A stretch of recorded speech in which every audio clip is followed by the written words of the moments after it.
La dinastía merovingia, el nacimiento sangriento de Europa medieval, duerme con la historia completa de los merovingios. Cuando Europa estaba fragmentada, perdida entre guerras, sombras y reinos en ruina, nació una dinastía destinada a cambiarlo todo.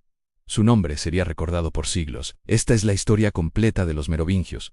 Relájate, cierra los ojos y viaja conmigo al corazón del pasado, en las brumas heladas del delta del Rin. Mientras el Imperio Romano agonizaba en sus fronteras del norte, emergió un pueblo germánico cuyo nombre derivaba de la antigua palabra franca que significaba libre y audaz. Eran guerreros, migrantes, supervivientes de un mundo que colapsaba, pero también eran algo más en constructores de una nueva civilización que fusionaría el orden romano con el espíritu indomable germánico. Los francos salios no llegaron como conquistadores únicos, sino como una ola entre muchas que cruzaban las fronteras imperiales debilitadas. Sin embargo, entre todos los pueblos bárbaros que desafiaban Roma, estos serían diferentes. Establecerían una de las dinastías reales más duraderas de la Europa medieval, una línea de sangre envuelta en mitos de criaturas marinas sobrenaturales y destino divino. Según la crónica de Fredegar, escrita en el siglo VII, la dinastía merovingia trazó sus orígenes a una bestia marina conocida como el Quinotauro, una criatura semejante a un toro que habitaba las profundidades oceánicas. Esta entidad sobrenatural supuestamente se encontró con la esposa del rey Clodión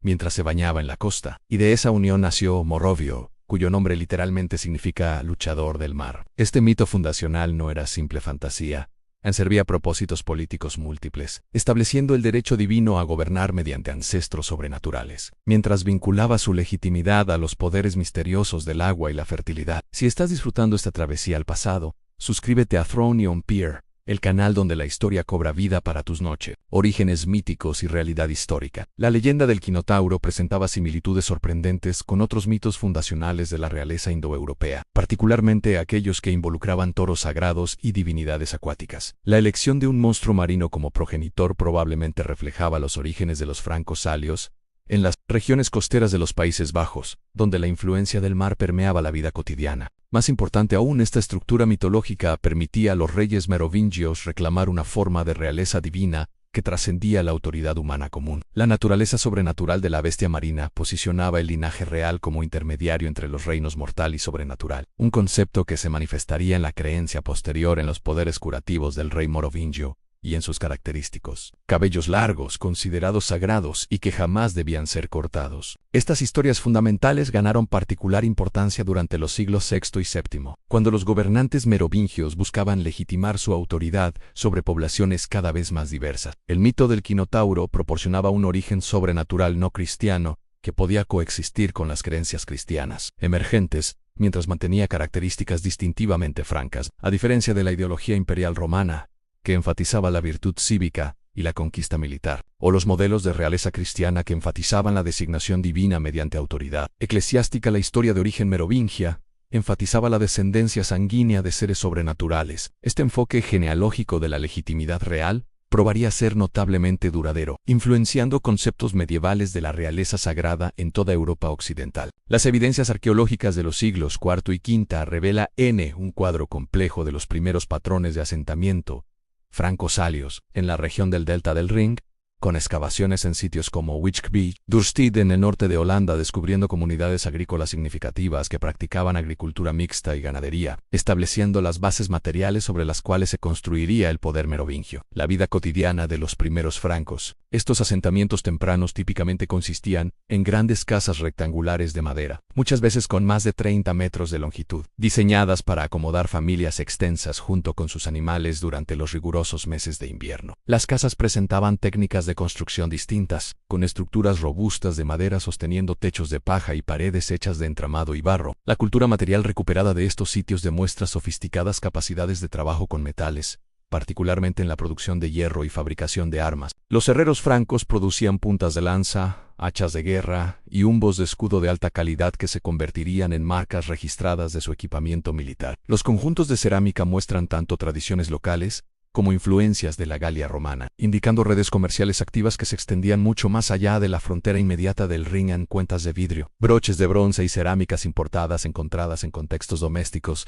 sugieren que incluso las familias francas comunes participaban de sistemas de intercambio de larga distancia. Las prácticas funerarias de este periodo temprano revelan la estratificación social emergente dentro de las comunidades francas. Aunque la mayoría de las tumbas contenían modestos conjuntos de objetos personales, como cuchillos, hebillas y vasijas de cerámica, un pequeño porcentaje presentaba depósitos elaborados de armas y bienes de lujo importado. Los entierros masculinos frecuentemente incluían conjuntos completos de armas, incluyendo lanzas, escudos, espadas y hachas, mientras que las tumbas femeninas frecuentemente contenían joyas ornamentadas, equipos de hilado y utensilios domésticos. La presencia de entierros de caballos y accesorios para carruajes en algunas tumbas de élite sugiere que la guerra montada y el transporte sobre ruedas desempeñaban papeles importantes en el establecimiento del estatus social, prefigurando la cultura ecuestre que caracterizaría la nobleza merovingia posterior. De foederati a reino. La transición de tribus independientes al reconocimiento de líderes federados por los jefes tribales representó un desarrollo crucial en la evolución política temprana de los francos. El sistema foederati establecido por el Imperio Romano durante el siglo IV formalizó las relaciones con grupos bárbaros, otorgándoles estatus legal como tropas aliadas a cambio de servicio militar y derechos de asentamiento territorial. Para los francos salios, este acuerdo proporcionó oportunidades para establecer asentamientos permanentes dentro de los límites provinciales romanos, mientras mantenían sus estructuras sociales y patrones de liderazgo tradicionales. Fuentes romanas, particularmente las obras de Ammiano Marcelino y posteriormente Gregorio de Tours, documentan varios momentos clave en esta transformación. Las campañas del emperador Juliano contra los francos en 358 después de Cristo resultaron en tratados formales que reconocieron a los líderes francos como autoridades legítimas dentro de territorios designados. Estos acuerdos típicamente requerían que los guerreros francos sirvieran en ejércitos romanos durante campañas específicas, permitiéndoles al mismo tiempo mantener sus propias estructuras de gobernanza interna. El acuerdo probó ser mutuamente beneficioso, proporcionando a Roma combatientes experimentados y familiarizados con las tácticas de guerra germánicas, al mismo tiempo que ofrecía a los líderes francos oportunidades de adquirir equipamiento militar romano,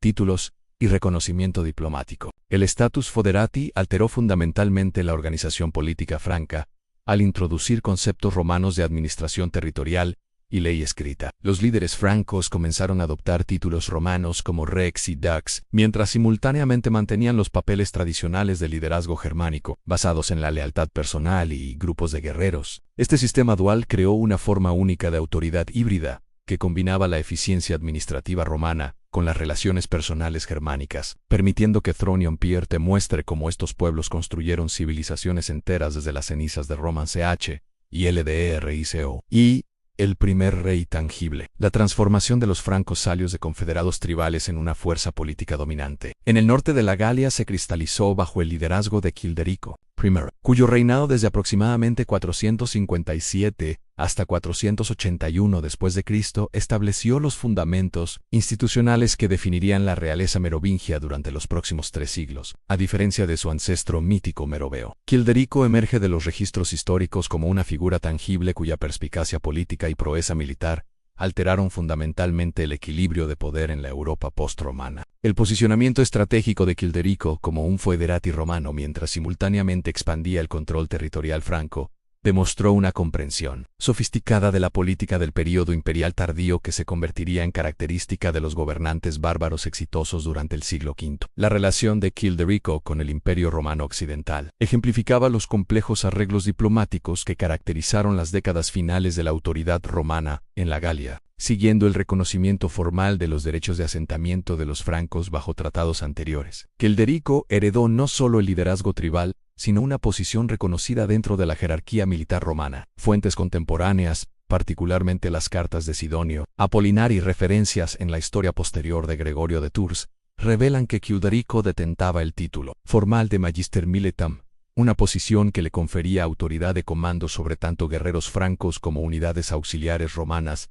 estacionadas en el norte de la Galia. Esta función dual requería navegación cuidadosa entre lealtades e intereses conflictivos, ya que Childerico necesitaba mantener la confianza de administradores romanos, al mismo tiempo que aseguraba la lealtad de bandas de guerra francas cada vez más independientes. La alianza estratégica entre Childerico y el Imperio Romano Occidental probó ser mutuamente beneficiosa durante un periodo en que ambos enfrentaban amenazas existenciales derivadas de la expansión visigótica y las incursiones sajonas a lo largo de la costa norte. El tesoro de CH y LDRIC, o la evidencia más espectacular de la riqueza y el estatus de Childerico, surgió en 1653, cuando trabajadores de la construcción en Tournai descubrieron accidentalmente su cámara funeraria intacta. La tumba, ubicada bajo la iglesia de St. Brice, contenía una colección extraordinaria de objetos funerarios que iluminaron la cultura real franca del siglo V con detalles sin precedentes. El entierro escapó a la atención de los cazadores de tesoros medievales y permaneció intacto por más de un milenio, preservando artefactos que de otra manera se habrían perdido en la historia. Relatos iniciales de Jean-Jacques Chifflet, quien publicó la primera descripción académica del descubrimiento en 1655, documentaron más de 300 objetos individuales que variaban desde armas y joyas hasta monedas e insignias ceremoniales. Las abejas doradas que adornaban el manto de Kilderico representan tal vez los elementos más icónicos del tesoro. Estos pequeños insectos dorados, confeccionados con notable habilidad técnica, se manifestaban en delicados trabajos de filigrana y granates incrustados que capturaban luz desde múltiples ángulos. Análisis arqueológicos revelaron que las abejas estaban fijadas al tejido usando minúsculos lazos dorados que permitían que se movieran libremente y crearan un efecto centelleante cuando el usuario caminaba o gesticulaba. El significado simbólico de las abejas en la ideología real franca continúa siendo debatido entre los estudiosos, pero su asociación con productividad, organización y bendición divina sugiere que servían como poderosos emblemas de la autoridad real. La elección de abejas en lugar de símbolos animales germánicos más convencionales como águilas o jabalíes puede reflejar la integración del simbolismo imperial romano por parte de Kilderico, representado por las abejas que ya habían sido asociadas durante largo tiempo con virtudes imperiales en la literatura clásica. El anillo de sello de Kilderico, preservado intacto dentro de la cámara funeraria, proporciona evidencia directa de su estatus diplomático y autoridad administrativa, mostrando cómo los reyes merovingios fusionaban tradiciones romanas y germánicas en su ejercicio del poder. Clodoveo en el Unificador. La muerte de Kilderico en 481 después de Cristo marcó el fin de una era de cuidadoso equilibrio diplomático y el inicio de uno de los reinados más transformadores de la historia europea temprana. Su hijo Clodoveo heredó el trono alrededor de los 15 años de edad y demostraría poseer un temperamento y visión estratégica completamente diferentes de su padre diplomático y cauteloso, donde Kilderico había mantenido la delicada ficción de alianza romana mientras expandía gradualmente la influencia franca. Clodoveo demostró desde sus primeras campañas una agenda expansionista, agresiva que remodelaría fundamentalmente el panorama político de la Galia en apenas una generación. La primera gran empresa militar del joven rey ocurrió en 486 después de Cristo con su ataque al enclave romano remanente, centrado en Soissons, bajo el comando de Saagrio, el último gobernador romano, en mantener control efectivo sobre cualquier territorio significativo en el norte de la Galia. Esta campaña representó mucho más que una mera expansión territorial. Constituyó un rechazo deliberado del sistema foederati que había definido las relaciones franco-romanas por más de un siglo. Siagrio, quien se autodenominaba Rex Romanorum, a pesar de no tener ninguna conexión formal con los imperios romanos occidental u oriental, controlaba un territorio sustancial que se extendía desde el río Sam al sur hasta el río Loira, abarcando algunas de las tierras agrícolas más fértiles del norte de la Galia. La batalla de Soissons se desarrolló como un enfrentamiento clásico entre la organización militar romana en declive y las técnicas de guerra germánicas en ascenso, estableciendo patrones tácticos que caracterizarían los conflictos merovingios durante décadas. Si deseas conocer más historias de conquistadores que cambiaron el mundo, suscríbete a Throne y Empire ahora mismo. La batalla de Tolb y Acum. El confrontamiento con los alamanes alcanzó su clímax alrededor de 496 después de Cristo, en la batalla de Talbayacom. Un compromiso que se revelaría crucial no solo para la expansión territorial franca, sino también para la transformación religiosa que definiría el reinado posterior de Clodoveo. La Confederación Alamánica había reunido aproximadamente 15.000 guerreros bajo el liderazgo de su rey, cuyo nombre permanece incierto en fuentes contemporáneas, pero que cronistas posteriores identificaron como Croco o Gibuldo. Esta fuerza representaba uno de los ejércitos germánicos más grandes reunidos a finales del siglo V, atrayendo contingentes de tribus de toda la región del Alto Río Rin, reforzados por aliados sajones y turingios. Clodoveo comandaba cerca de 18.000 guerreros francos, pero sus fuerzas enfrentaban desventajas significativas en términos de experiencia en campo de batalla y calidad del equipamiento. Muchas de sus tropas eran reclutas recientes de territorios recién conquistados, que no poseen la experiencia de combate de guerreros alamanes veteranos, mientras las capacidades metalúrgicas alamanas habían producido armas y armaduras superiores mediante el control de depósitos de hierro alpinos. La batalla de Talbayacam se desarrolló en terreno ondulado cerca de la confluencia de los ríos Rin y Mosela, con ambos ejércitos desplegándose en formaciones germánicas tradicionales que enfatizaban la proeza guerrera individual dentro de estructuras de unidades coordinadas. El contacto inicial ocurrió cuando la caballería alamana intentó desorganizar el posicionamiento franco a través de ataques de hostigamiento contra los flancos. Pero estas sondas obtuvieron éxito limitado debido a la respuesta disciplinada de unidades francas veteranas, posicionadas en puntos críticos a lo largo de la línea de batalla. El punto de inflexión supuestamente ocurrió cuando Clodoveo, enfrentando una posible derrota, invocó al dios cristiano adorado por su esposa Clotilde, prometiendo conversión a cambio de victoria. Independientemente de si este momento dramático ocurrió como los cronistas posteriores describieron, las fuerzas francas alcanzaron una súbita victoria que destruyó la resistencia alamana, la conversión al cristianismo. La victoria en Talbayacam eliminó la Confederación Alamánica como entidad política independiente y estableció el control franco sobre territorios estratégicos a lo largo de la frontera del Ringen más importante.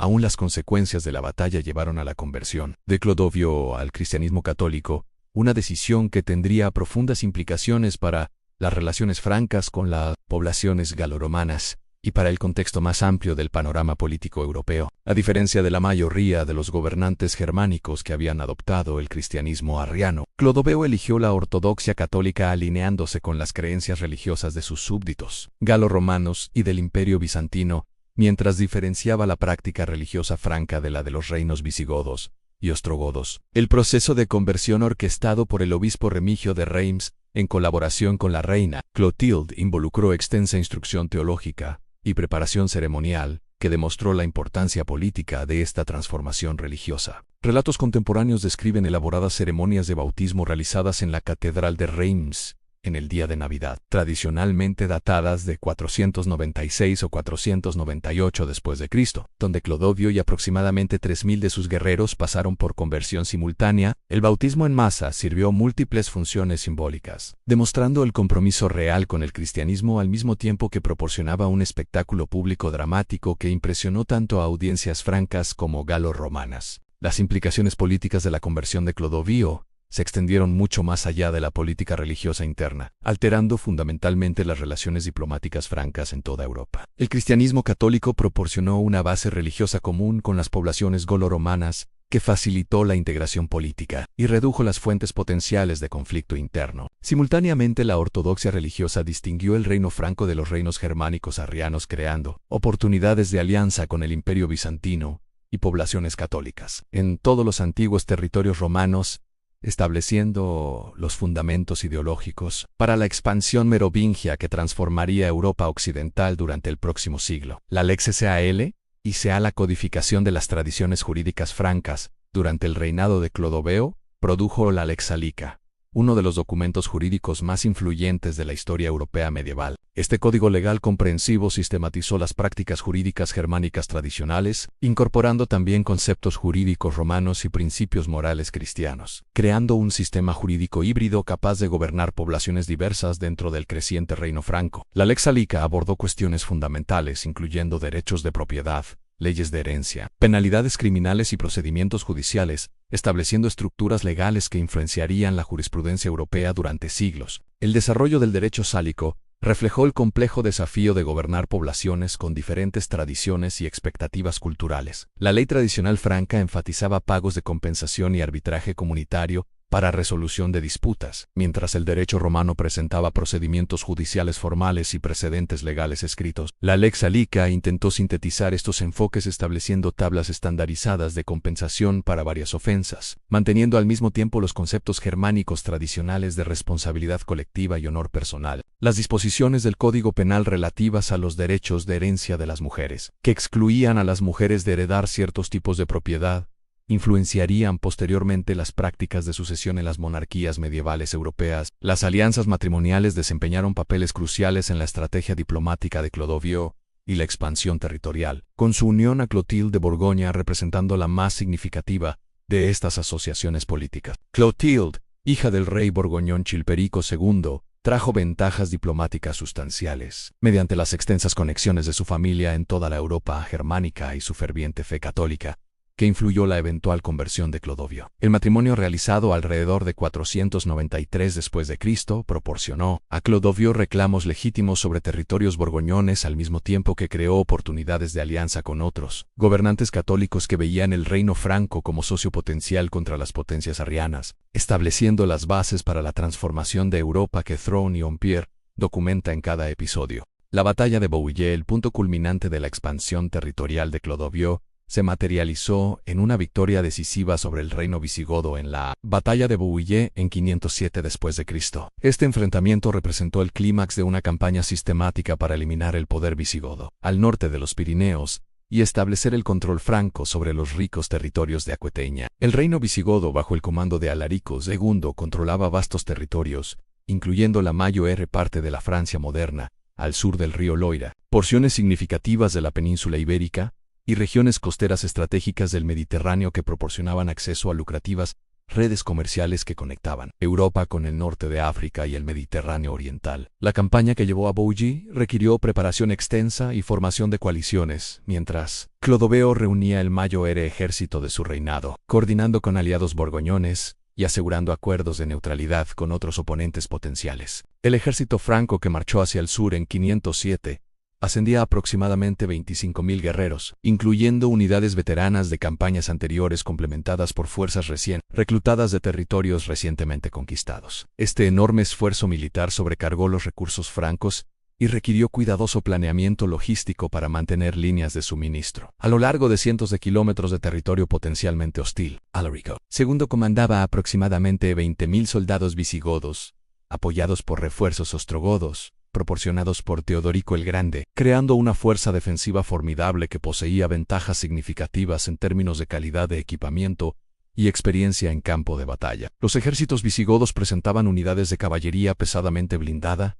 equipadas con largas lanzas y arcos compuestos apoyados por formaciones de infantería, disciplinadas armadas con lanzas y grandes escudos. La batalla de Bouillé ocurrió en una amplia llanura al noroeste de Poitiers, donde ambos ejércitos se posicionaron en líneas de batalla extendidas que se estiraban por casi 2 millas a través del campo de batalla. El momento decisivo de la batalla llegó cuando Clodovio personalmente lideró un asalto concentrado contra el centro visigodo, resultando en combate cuerpo a cuerpo entre los dos reyes que terminó con la muerte de Alarico II y el colapso inmediato de la resistencia visigoda. La primera partición, la muerte de Clodovio, primero en 511 después de Cristo, precipitó la primera gran crisis de la realeza merovingia, ya que el reino franco unificado que había emergido mediante 3 décadas de conquista y consolidación enfrentó fragmentación inmediata según prácticas tradicionales de herencia germánicas, a diferencia de la sucesión imperial romana que teóricamente mantenía unidad territorial bajo un solo gobernante. La costumbre franca demandaba la división del patrimonio real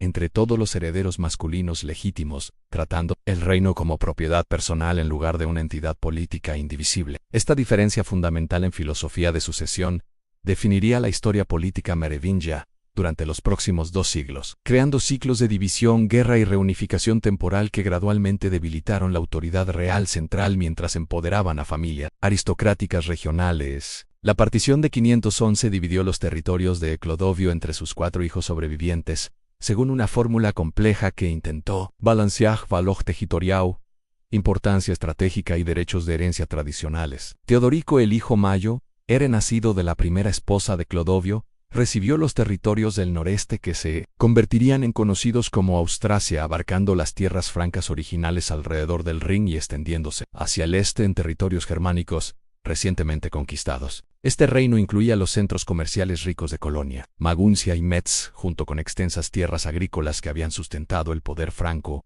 desde el siglo V. Clodomiro, el hijo mayor de la reina Clotilde, heredó los territorios centrales alrededor de Orleans, incluyendo posiciones estratégicas a lo largo del río Loira que controlaban el acceso al sur de la Galia en Childeberto. Recibió los territorios del noroeste centrados en París, incluyendo el rico valle del Sena, y extendiéndose hacia el oeste hacia el Canal de la Mancha. Clotario I, el hijo más joven, heredó los territorios costeros del norte, que eventualmente serían conocidos como Neustria, extendiéndose desde el río Somme hacia el oeste hasta la costa atlántica e incluyendo el importante centro comercial de Rouen, estableciendo los fundamentos geográficos para siglos de rivalidad entre estas regiones que Throne y Ompierre explorará en profundidad. BRUN y LDA y Fredegunda, la manifestación más dramática de la rivalidad entre reinos, emergió durante el largo conflicto entre Brunilda de Austrasia y Fredegunda de Neustria, una lucha que dominó la política franca durante más de 4 décadas y demostró el potencial destructivo de las prácticas de sucesión merovingia. Este conflicto se originó en las políticas matrimoniales de los años 560, cuando Sigeberto de Austrasia y Chilperico de Neustria, ambos buscaron realzar su prestigio mediante alianzas matrimoniales con la realeza visigoda. El matrimonio de Sigeberto con Brunilda, hija del rey visigodo Atanagildo, representó un logro diplomático significativo que elevó el prestigio austrasiano mientras creaba reclamos potenciales sobre territorios visigodos. El matrimonio subsecuente de Chilperico con Galsvinta Germana de Brunilda pareció establecer paridad entre los reinos hermanos mientras fortalecía la influencia franca en asuntos visigodos. Sin embargo, la relación existente de Chilperico con Fredegunda, una antigua sirvienta que se había convertido en su concubina, creó tensiones inmediatas dentro de la corte neustria. El asesinato de Galsvinta, supuestamente orquestado por Fredegunda para eliminar una rival por los afectos de Chilperico, proporcionó a Brunilda justificación para demandar venganza mientras creaba una enemistad de sangre entre las dos reinas que sobreviviría a sus esposos y continuaría en la siguiente generación. La animosidad personal entre Brunilda y Fredegunda escaló hacia guerra sistemática que devastó territorios francos y socavó la autoridad real en todo el norte de la Galia. Cada reina comandaba extensas redes de partidarios que persiguieron el conflicto mediante asesinatos, campañas militares y manipulación política que crearon ciclos de violencia y represalia. La intensidad del conflicto reflejó tanto odio personal como visiones competidoras de la realeza merovingia, ya que Brunilda representaba tradiciones aristocráticas que enfatizaban la dignidad real y la autoridad ceremonial, mientras Fredegunda encarnaba enfoques más populistas que dependían del carisma personal y la acción directa. La carrera de 40 años de Brunilda como figura dominante en la política austrasiana representó un ejercicio sin precedentes de autoridad femenina en la Europa medieval temprana, desafiando conceptos germánicos tradicionales de liderazgo político masculino, mientras demostraba el potencial de las reinas para ejercer poder real efectivo mediante manipulación cuidadosa de precedentes legales y redes aristocráticas. Brunilda y Fredegunda, el poder de las reinas madres. Siguiendo el asesinato de Sigeberto en 575 orquestado por agentes leales a Fredegunda, Brunilda enfrentó el desafío inmediato de asegurar el trono austrasiano para su hijo de 5 años Childeberto II, mientras prevenía la absorción del reino por gobernantes merovingios rivales. El período de regencia requirió navegación delicada entre facciones aristocráticas competidoras que veíanla como oportunidad para realzar su influencia política y control territorial. La estrategia inicial de Brunilda involucró formar una coalición gobernante que incluía tanto nobles austrasianos tradicionales como administradores galo-romanos, cuya experiencia técnica probó ser esencial para mantener continuidad gubernamental durante la crisis de sucesión. El enfoque de la reina madre hacia la gobernanza de regencia difirió significativamente de prácticas germánicas tradicionales, que típicamente involucraban liderazgo colectivo por guerreros senior, hasta que los herederos reales alcanzaran madurez. En cambio, Brunilda se estableció como la única representante legítima de autoridad real, emitiendo cartas y juicios legales en nombre de su hijo mientras dirigía personalmente campañas militares y negociaciones diplomáticas. Esta concentración de poder en manos femeninas desafió asunciones fundamentales sobre legitimidad política dentro de la sociedad franca, creando oposición de nobles que veían el gobierno femenino como contrario a valores guerreros tradicionales que enfatizaban proeza de combate personal y liderazgo masculino. La supervivencia política de Brunilda durante estos años tempranos dependió de su habilidad para balancear demandas competidoras de aristócratas austrasianos mientras mantenía suficiente fuerza militar para resistir amenazas externas de Neustria y Borgoña. Logró esto mediante una política sistemática de otorgar concesiones de tierras y posiciones administrativas a rivales potenciales, creando una red de obligación y dependencia que vinculó familias poderosas a la corte real. Simultáneamente, cultivó relaciones con líderes eclesiásticos que proporcionaron legitimidad ideológica para la regencia femenina, mediante conceptos cristianos de autoridad divinamente ordenada, que trascendían restricciones tradicionales de género sobre participación política. Las innovaciones administrativas implementadas durante la regencia de Brunilda establecieron precedentes que influenciarían la gobernanza medieval posterior en toda Europa, expandiendo el rol de documentación escrita en administración real y estableciendo archivos permanentes que preservaron precedentes legales para referencia futura, creando memoria institucional que sobrevivió gobernantes individuales y crisis de sucesión. La caída de Brunilda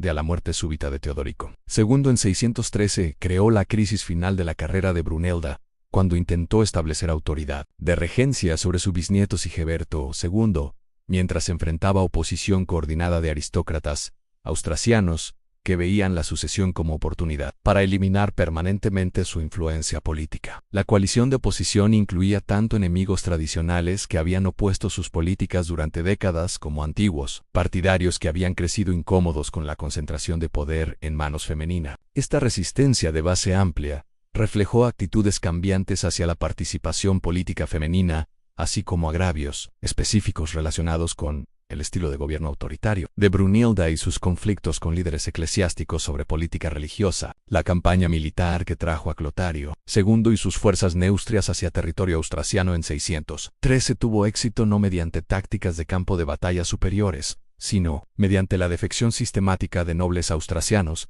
que habían decidido que el gobierno continuado de Brunilda amenazaba sus intereses políticos más que la conquista extranjera. El colapso de resistencia ocurrió con velocidad notable cuando regiones enteras se sometieron a autoridad neustria sin lucha significativa, demostrando el grado en que la base de apoyo de Brunilda se había erosionado durante la década previa de conflicto interno y disputas de sucesión. La captura y ejecución de Brunilda marcó el fin de una era en la política merovingia, ya que su muerte eliminó la última defensora mayor de autoridad real centralizada y participación política femenina dentro del sistema político franco. La manera brutal de su ejecución, supuestamente involucrando ser arrastrada hasta la muerte detrás de caballos salvajes, reflejó tanto venganza personal por décadas de conflicto político como rechazo simbólico de las innovaciones gubernamentales que había defendido. Su muerte también representó victoria para fuerzas aristocráticas que buscaban limitar autoridad real mientras expandían su propio control territorial e independencia política. Mientras tanto, el ascenso de Fredegonda desde servidumbre hasta reina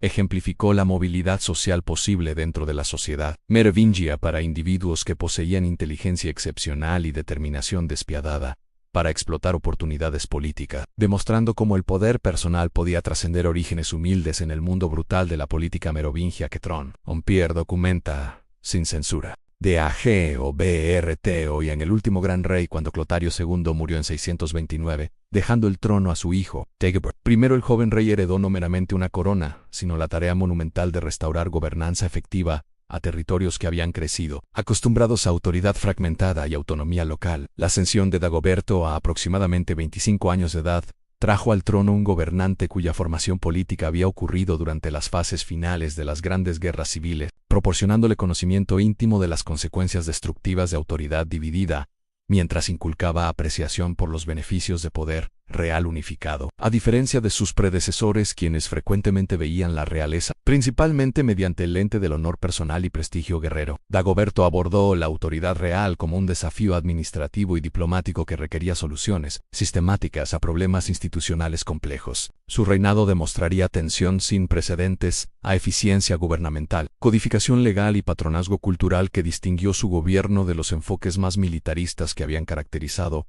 la realeza merovingia anterior. La prioridad inmediata que enfrentaba Dagoberto involucraba reafirmar control real sobre familias aristocráticas que habían explotado las guerras civiles para realzar sus posesiones territoriales e independencia política. El desafío más significativo vino de la nobleza austrasiana, que había crecido acostumbrada a autonomía sustancial durante los conflictos entre Brunilda y Fredegunda, y veía la restauración de autoridad centralizada como amenaza directa a sus privilegios acumulados. La solución de Dagoberto involucró una combinación cuidadosamente calibrada de conciliación y coerción, ofreciendo confirmación de concesiones de tierras existentes, mientras demandaba juramentos renovados de lealtad y servicio militar, que restablecieron las obligaciones fundamentales de servidumbre aristocrática. El enfoque del rey hacia la gestión aristocrática demostró comprensión sofisticada de la psicología política franca, y el balance delicado entre autoridad real e independencia noble que caracterizó el gobierno merovingio exitoso. En lugar de intentar eliminar completamente el poder aristocrático, lo que habría provocado rebelión generalizada, Dagoberto canalizó ambiciones nobles hacia propósitos constructivos, mediante la organización de grandes campañas militares que proporcionaron oportunidades para gloria y botín mientras reforzaban liderazgo real sobre la clase guerrera. El renacimiento cultural de DAG o el florecimiento cultural que caracterizó el reinado de Dagoberto representó política real, consciente, diseñada para realzar el prestigio franco mientras demostraba la civilización sofisticada que había emergido bajo gobierno merovingio. El establecimiento de talleres reales en Saint-Denis creó oportunidades sin precedentes para innovación artística y experimentación técnica que produjeron algunos de los mejores ejemplos de artesanía medieval temprana en Europa occidental. Estos talleres emplearon artesanos habilidosos de todo el reino y más allá, creando ambientes colaborativos donde diferentes tradiciones culturales podían interactuar e influenciarse mutuamente de maneras que generaron estilos artísticos distintivos. Los talleres reales en Saint-Denis se especializaron en producir objetos de lujo que combinaban técnicas tradicionales de trabajo en metal germánico con influencias de tradiciones artísticas bizantinas, italianas y celtas, creando estilos híbridos que reflejaron el carácter cosmopolita de la corte de Dagoberto. Orfebres habilidosos produjeron vasijas religiosas elaboradas, armas ceremoniales y ornamentos personales que presentaban trabajo cloisonné complejo, decoración de filigrana intrincada y técnicas sofisticadas de engaste de gemas que requirieron años de entrenamiento especializado para dominar. Estos objetos sirvieron múltiples funciones más allá de mera apreciación estética, ya que demostraron riqueza real y patronazgo artístico, mientras proporcionaban regalos diplomáticos que realzaron relaciones francas con gobernantes extranjeros e instituciones religiosas. El desarrollo de estilos arquitectónicos merovingios distintivos durante este período reflejó patronazgo real de proyectos de construcción, mayores que combinaron requerimientos gubernamentales prácticos con expresiones simbólicas de autoridad real y devoción cristiana. La expansión del complejo de Palacio Real en Clichy involucró construcción de salones de recepción elaborados, cuartos residenciales privados y edificios administrativos que podían acomodar la burocracia expandida y requerimientos ceremoniales del gobierno real reunificado. Estas estructuras emplearon técnicas de construcción avanzadas que incorporaron principios de ingeniería romana con preferencias arquitectónicas germánicas, creando estilos de construcción distintivos que influenciarían la arquitectura europea medieval durante siglos. El establecimiento de Saint-Denis como necrópolis real representó quizás la innovación cultural y religiosa más significativa de Dagoberto, transformando un monasterio modesto en el sitio de entierro principal para realeza franca mientras desarrollaba tradiciones ceremoniales elaboradas que realzaron el carácter sagrado de la realeza merovingia. El declive MERO5 y NGI la muerte de Dagoberto en 639, marcó el comienzo de un declive precipitoso en autoridad real merovingia efectiva que transformaría el panorama político franco durante el siguiente siglo. A diferencia de las crisis de sucesión dramáticas que habían caracterizado periodos anteriores de la historia merovingia, la erosión del poder real después de Dagoberto ocurrió mediante un proceso gradual de decadencia institucional y negligencia administrativa que permitió que centros de poder alternativos emergieran y consolidaran su autoridad. Los reyes que sucedieron a Dagoberto, posteriormente despedidos por cronistas carolingios como los Arwai-Finians o reyes holgazanes, no eran necesariamente individuos incompetentes, sino más bien gobernantes que se encontraron cada vez más limitados por cambios estructurales dentro de la sociedad franca que habían alterado fundamentalmente la relación entre autoridad real y poder aristocrático. La crisis de sucesión inmediata siguiente a la muerte de Dagoberto reveló el grado en que la gobernanza real efectiva se había vuelto dependiente de las capacidades personales y redes políticas de gobernantes individuales, en lugar de estructuras institucionales que pudieran sobrevivir transiciones dinásticas. El hijo de Dagoberto, Sigeberto III, quien heredó los territorios austrasianos a la edad de aproximadamente 10 años, enfrentó desafíos inmediatos de facciones aristocráticas que veían la minoría como oportunidad para reafirmar su independencia política y control territorial, a diferencia de periodos de regencia anteriores,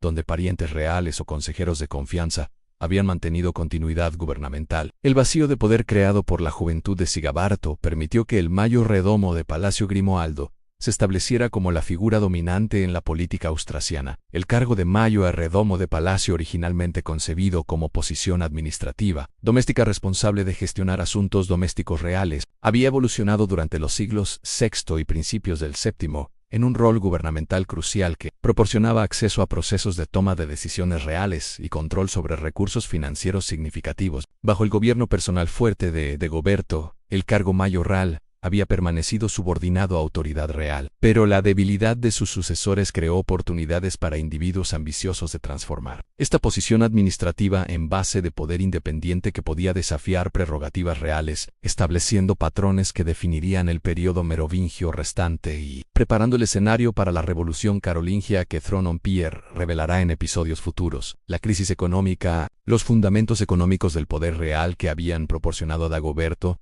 los recursos necesarios para sus extensas campañas militares y patronazgo cultural comenzaron a erosionarse durante las décadas medias del siglo VII mediante una combinación de factores que redujeron ingresos reales, mientras aumentaban gastos administrativos. El problema más significativo involucró el agotamiento gradual de posesiones de tierras reales mediante concesiones a partidarios, aristocráticos e instituciones religiosas que habían sido necesarias para mantener lealtad política durante períodos de conflicto militar y disputas de sucesión. Estas concesiones de tierras, una vez hechas, probaron ser difíciles de revocar incluso cuando circunstancias políticas cambiaron, creando un drenaje sistemático sobre recursos reales que debilitó los fundamentos materiales de autoridad monárquica. La crisis fiscal que enfrentaban gobernantes merovingios posteriores fue exacerbada por el declive de redes comerciales mediterráneas, que habían proporcionado ingresos aduaneros sustanciales durante los siglos VI y principios del VII. La expansión del poder islámico a lo largo del norte de África y el Mediterráneo oriental interrumpió rutas comerciales tradicionales que habían conectado territorios francos con mercados bizantinos y centros comerciales italianos, mientras esta interrupción comercial afectó todas las regiones europeas. Los reinos francos fueron particularmente vulnerables porque los sistemas de tributación real se habían vuelto dependientes de ingresos generados por comercio de larga distancia en lugar de desarrollar bases tributarias domésticas más sostenibles que pudieran soportar operaciones gubernamentales independientemente de fluctuaciones comerciales internacionales. Evidencia arqueológica de centros comerciales mayores como Cuentovich, Dorstad y Rouen revela cambios dramáticos en el volumen y carácter de bienes comerciales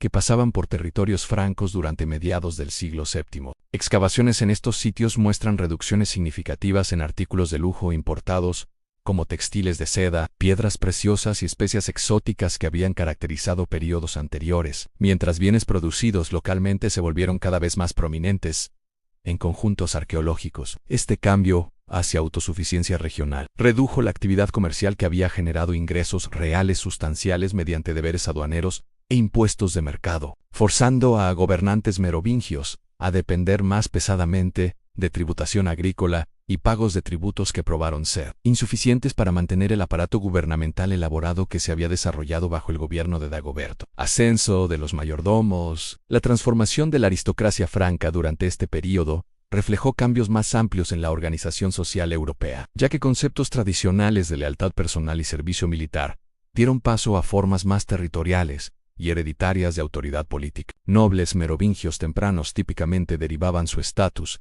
y riqueza del favor real y éxito militar, creando relaciones de dependencia que vincularon familias aristocráticas a la corte real mediante redes de obligación y beneficio mutuo. El debilitamiento de capacidad militar real y la creciente importancia de arreglos defensivos locales alentaron a familias nobles a desarrollar bases de poder independientes centradas en sus posesiones territoriales en lugar de sus relaciones con autoridad real. El surgimiento de dinastías aristocráticas poderosas como los Pipínidas en Austrasia y los Gundoínidas en Neustria demostró cómo familias políticas habilidosas podían explotar debilidad real para establecer principados territoriales quasi independientes que mantenían lealtad nominal a reyes merovingios mientras ejercían autoridad gubernamental efectiva dentro de sus regiones. Estas dinastías aristocráticas típicamente controlaban extensas posesiones de tierras que proporcionaban recursos económicos para mantener fuerzas militares privadas, mientras su experiencia administrativa y redes políticas les permitieron asumir funciones gubernamentales que oficiales reales ya no podían desempeñar efectivamente. El ascenso de Pipino de Heristal al dominio en la política austrasiana durante los años 680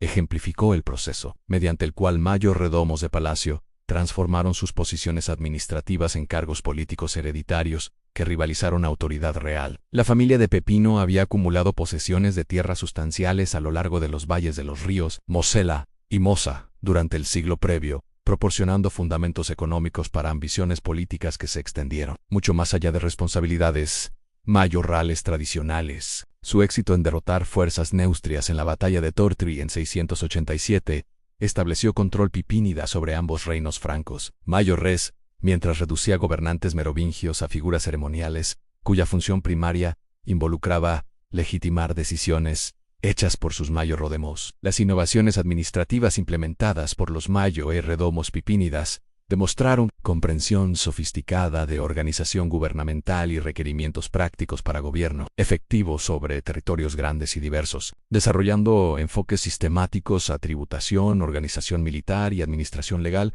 que probaron ser más durables y eficientes que métodos tradicionales de gobernanza real.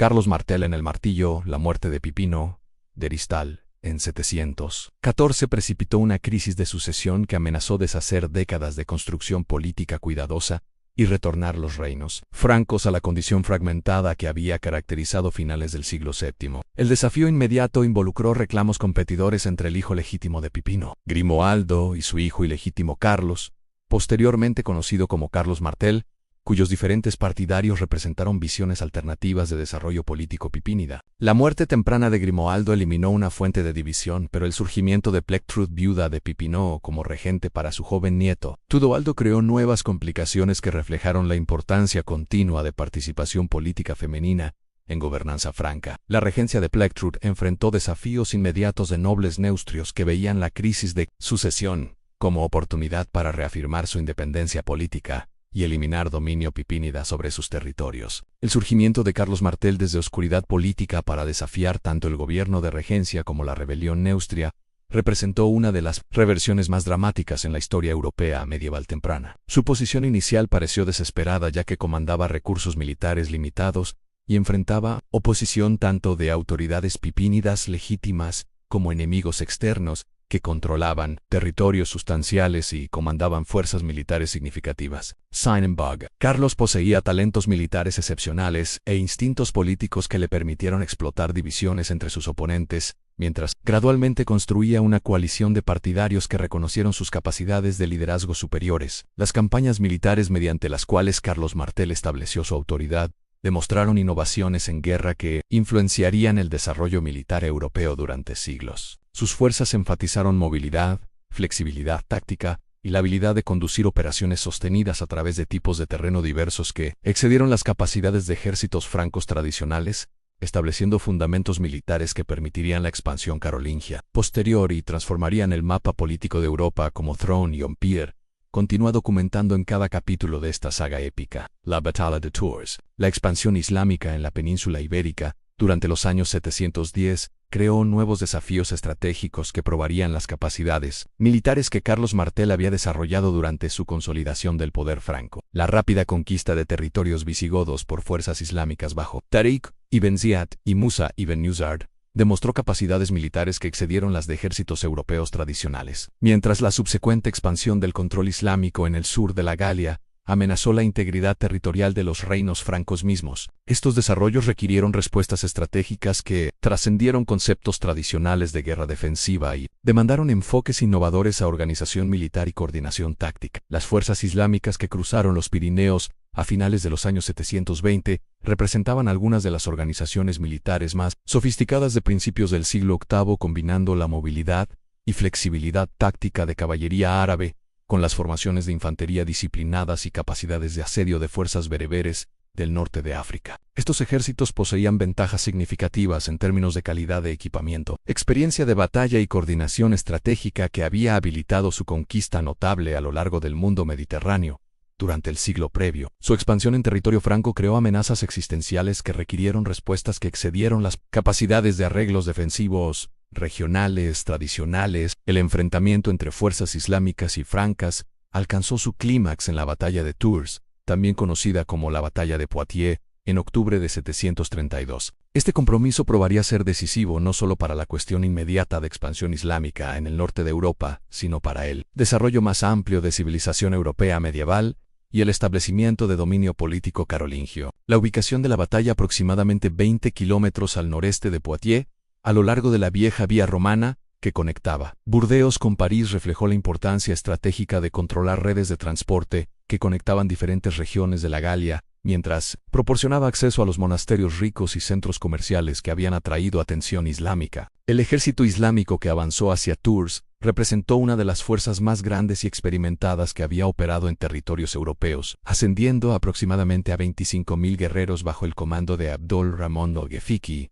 el gobernador de Al-Ándalus. Victoria decisiva. La batalla de Tours comenzó al amanecer del 10 de octubre de 732 con Abdul Rahman personalmente liderando la carga de caballería inicial contra el centro franco. Los jinetes árabes se aproximaron a galope completo a través de la llanura cubierta de escarcha, sus lanzas con punta de acero brillando en la luz matutina temprana, mientras sus gritos de batalla resonaban a través del campo de batalla. El sonido atronador de miles de cascos golpeando el suelo duro creó un impacto psicológico que había quebrado la moral de incontables enemigos a lo largo de campañas de expansión islámicas. Sin embargo, los guerreros de Carlos Martel mantuvieron sus formaciones disciplinadas a pesar del espectáculo intimidante, sus largas lanzas erizándose hacia adelante como un bosque impenetrable de puntas de acero. La colisión inicial entre caballería islámica e infantería franca produjo bajas enormes en ambos lados, ya que lanzas árabes penetraron profundo en las formaciones defensivas, mientras lanzas francas derribaron caballos y jinetes con efecto devastador. El impacto de la carga empujó las filas francas frontales hacia atrás varios metros, pero las líneas defensivas múltiples absorbieron el choque mientras mantenían integridad de formación. La caballería islámica se encontró enredada dentro del despliegue de batalla franco, incapaz de retirarse para otra carga,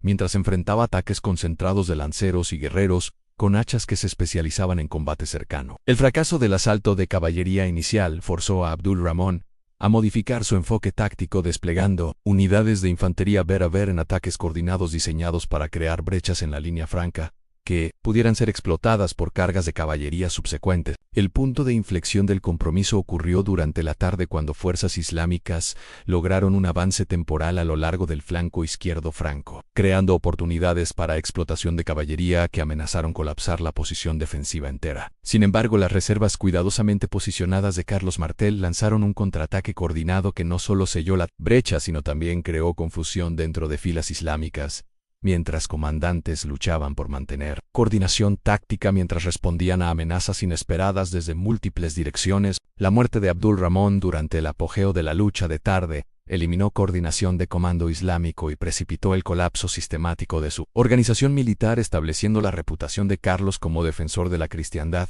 y ganándole el apodo Martel el Martillo, que había aplastado la expansión islámica. PIPIN o el breve. Las consecuencias de Tours establecieron la reputación de Carlos Martel a lo largo de Europa como el defensor de la cristiandad contra expansión islámica, pero también proporcionó la legitimidad política necesaria para completar la consolidación carolingia del poder dentro del reino franco, mientras establecía el fundamento para reclamos carolingios subsecuentes a autoridad imperial. La victoria también proporcionó a Carlos los recursos políticos necesarios para perseguir políticas más agresivas hacia bolsas, remanentes de control islámico en el sur de la Galia, lanzando campañas sistemáticas que eliminaron fortalezas musulmanas a lo largo de las regiones costeras mediterráneas. Estas operaciones subsecuentes requirieron enfoques tácticos diferentes que la guerra defensiva que había caracterizado la campaña de Tours, ya que fuerzas islámicas adaptaron sus estrategias para enfatizar posiciones fortificadas y tácticas de guerrilla, en lugar de las batallas de campo abierto donde ventajas de infantería franca probaron ser decisivas. La muerte de Carlos Martel en 741 marcó el fin de una era que había presenciado la transformación del reino franco desde una colección fragmentada de territorios competidores en el poder dominante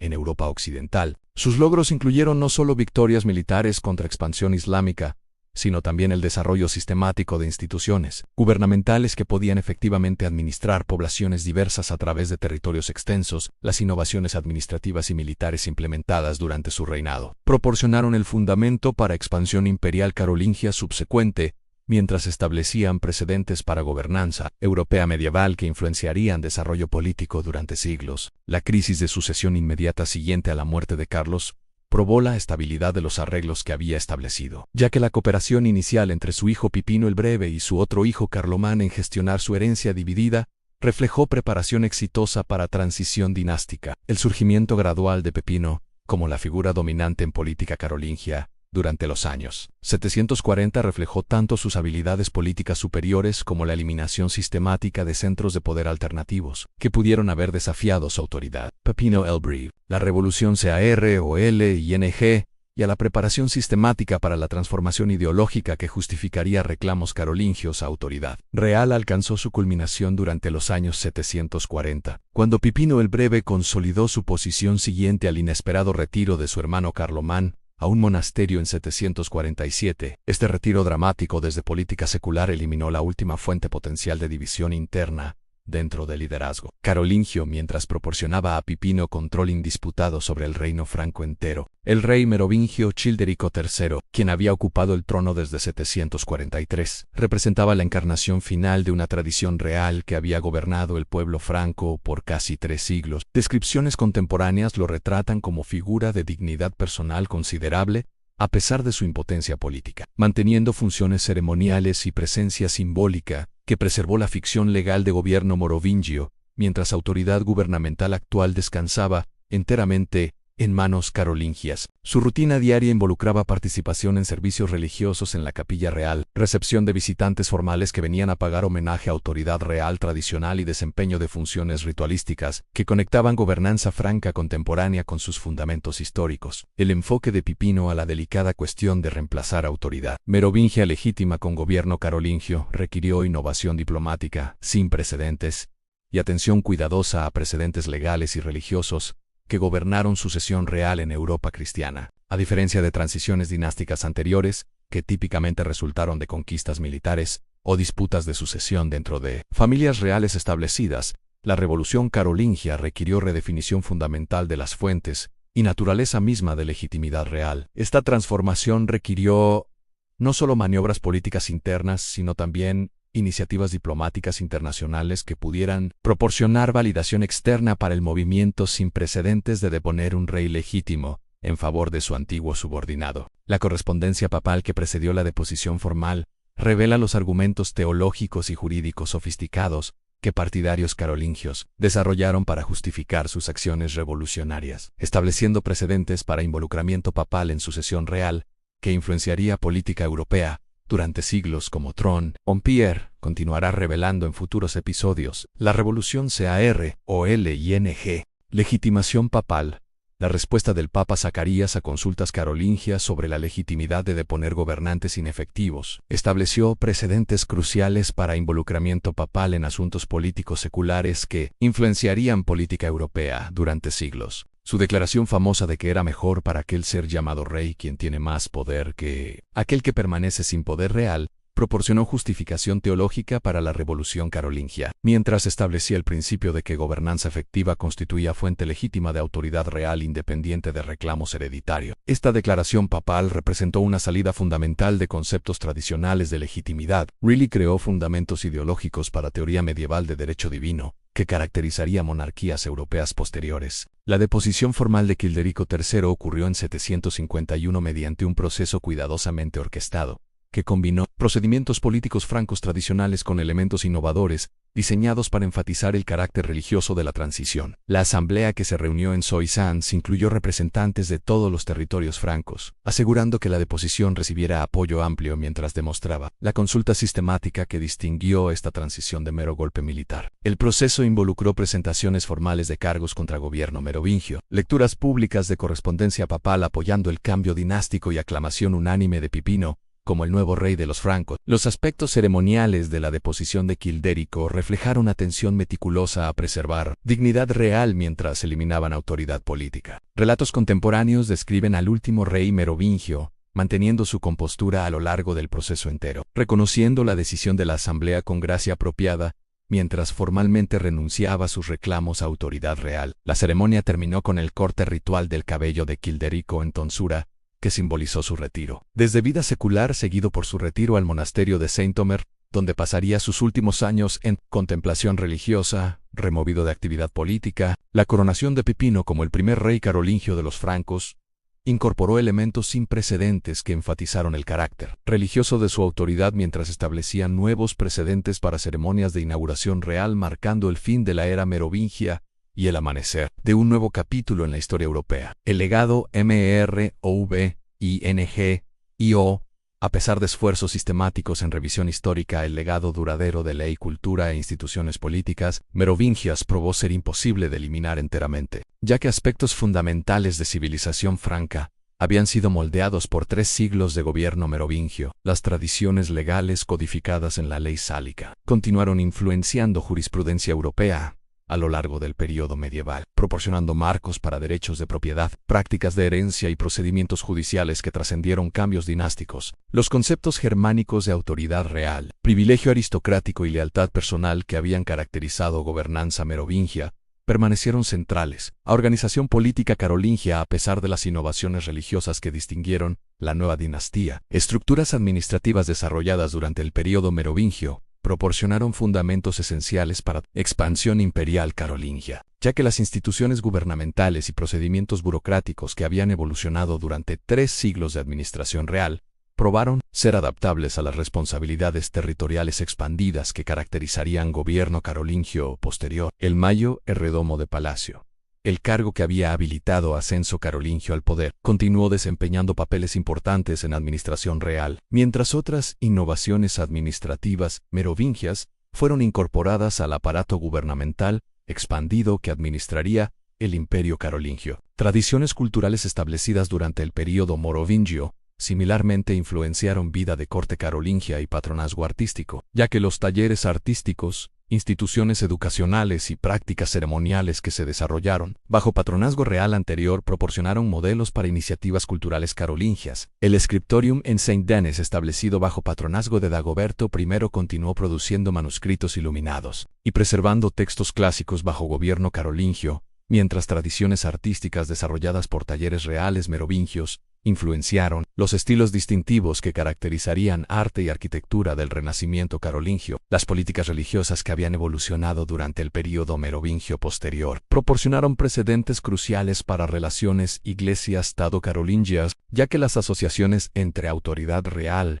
e instituciones eclesiásticas que habían caracterizado gobernanza del siglo VII establecieron marcos para la cooperación cercana entre corona e iglesia, que definiría civilización europea medieval. Conclusión: el fin de una era. Las tradiciones militares desarrolladas durante 3 siglos de gobierno merovingio similarmente influenciaron guerra carolingia y expansión territorial, ya que las innovaciones tácticas, estructuras organizacionales y conceptos estratégicos que habían habilitado éxito militar franco proporcionaron fundamentos esenciales para conquistas imperiales subsecuentes. Las tácticas de caballería pesada que habían probado ser decisivas en Tours construyeron sobre desarrollos militares que habían comenzado bajo patronazgo merovingio, mientras los sistemas administrativos que apoyaron fuerzas militares profesionales reflejaron innovaciones institucionales que habían evolucionado a lo largo de los siglos VII y principios del VIII. Las influencias lingüísticas y culturales de gobierno merovingio probaron ser igualmente durables, ya que la integración de poblaciones germánicas y galo-romanas que había ocurrido durante 3 siglos de gobernanza franca creó los fundamentos culturales que caracterizarían civilización europea medieval. El desarrollo de lenguas vernáculas, tradiciones legales y costumbres sociales que habían ocurrido bajo gobierno merovingio proporcionaron elementos esenciales de la síntesis cultural que habilitaría expansión imperial carolingia mientras mantenía estructuras administrativas y sociales coherentes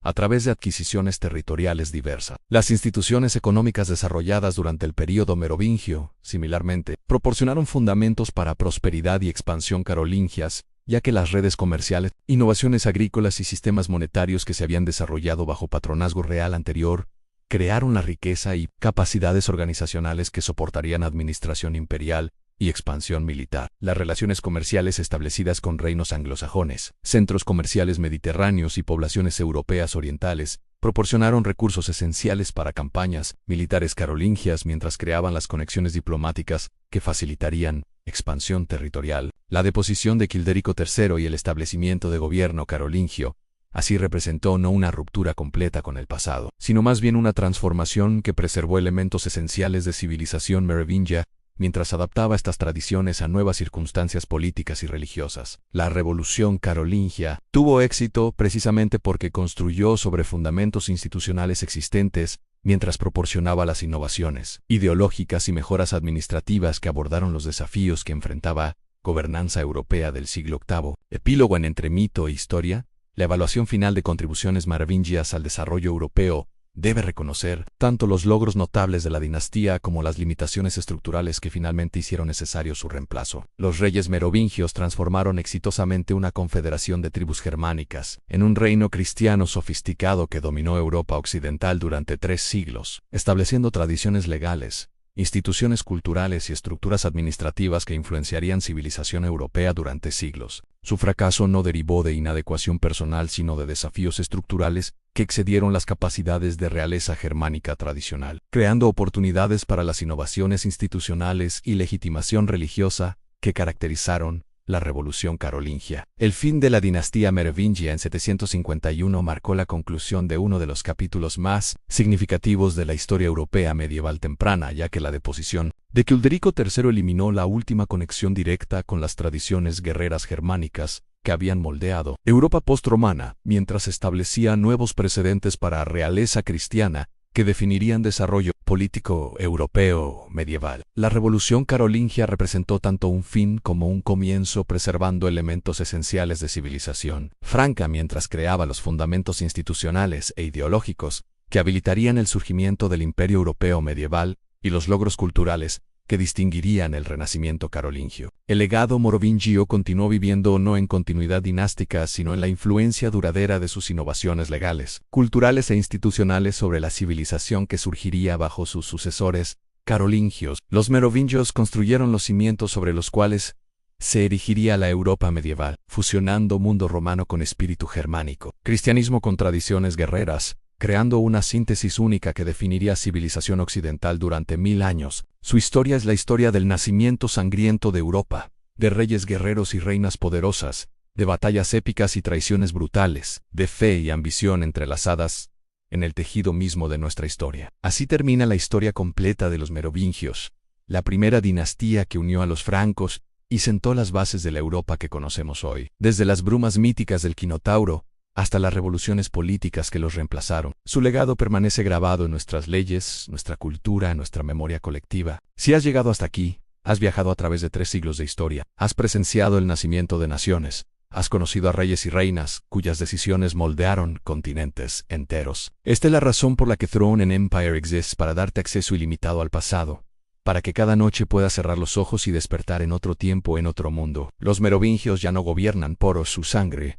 Su espíritu y su visión continúan fluyendo a través de las venas de Europa. Fueron imperfectos, brutales, visionarios, humanos. Fueron los primeros en intentar construir algo duradero sobre las ruinas de Roma, y aunque fallaron en mantener su trono para siempre, su experimento histórico preparó el camino para los imperios que vendrían después. Subscribe a Throne y Empire si deseas más historias como esta. Aquí encontrarás las vidas completas de emperadores, conquistadores y reyes olvidados. Cada episodio es una travesía, cada relato una oportunidad de cerrar los ojos y vivir en el pasado. La historia no es solo fechas y batallas, es sangre, pasión, fe, traición y destino. Y aquí en este canal la historia vuelve a latir. Descansa ahora. Deja que las sombras de los merovingios te acompañen en tus sueños, que sus leyendas te envuelvan, que sus batallas resuenen en tu mente, que su mundo se convierta en el tuyo por esta noche.